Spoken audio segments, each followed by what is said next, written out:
Après l'échec de nouveau pourparlers de paix en Jordanie, Benyamin Netanyahou s'en prend ouvertement aux responsables palestiniens. Il les accuse en particulier d'avoir refusé d'écouter les revendications israéliennes en matière de sécurité. Le chef du gouvernement israélien renvoie donc la balle au président palestinien Mahmoud Abbas. Devant des journalistes, il avait imputé l'échec des négociations à l'État hébreu. Dimanche matin, devant ses ministres, Benyamin Netanyahou a fait part de son scepticisme quant à la perspective d'un retour au dialogue avec les Palestiniens. Les négociations qui s'étaient tenues la semaine dernière en Jordanie avaient pourtant fait suite à d'intenses pressions du quartet pour relancer le processus de paix dans la région. Vers une révolution du service militaire en Israël. Après plusieurs figures politiques comme Shaul Mofaz, c'est au tour du ministre de la Défense en personne, Ehud Barak, de se prononcer en faveur d'une révision de la loi Tal.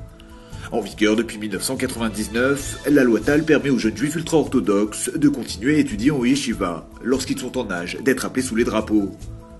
Désormais, Ehud Barak souhaite que ce privilège ne soit réservé qu'à un quota de 3000 religieux et que les autres soient contraints d'effectuer leur service militaire.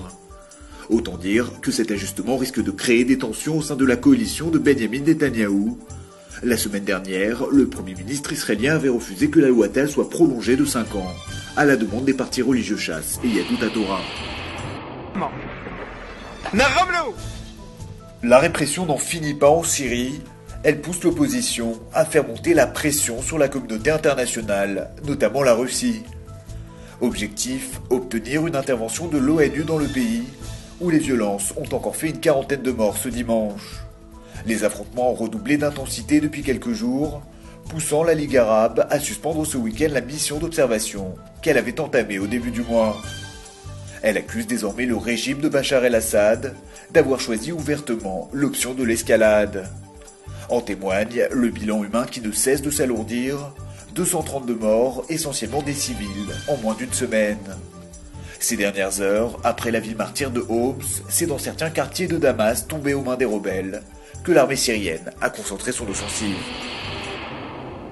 2011, une bonne année pour le tourisme en Israël. D'après un décompte officiel, 22 millions de personnes ont fréquenté les hôtels du pays, dont plus de 10 millions d'étrangers. Les villes les plus fréquentées par les touristes sont Jérusalem, avec plus de 3 millions de visiteurs, suivi de près par Tel Aviv, la station balnéaire d'Elat, et enfin Tibériade. Une stabilité dont se félicitent les autorités israéliennes, car tout autour de la région, le tourisme a souffert de l'impact des révolutions arabes, mais aussi de la crise de la zone euro.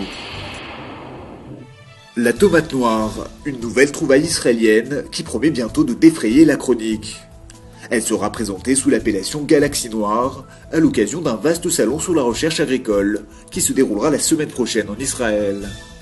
La tomate noire, dont la couleur se rapproche plus de celle d'une cerise, possède une forte concentration de vitamine C et d'antioxydants.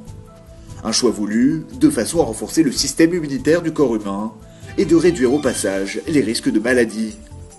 C'est à la société Technology Seeds que l'on doit ce nouveau fruit, que l'on annonce déjà très goûteux.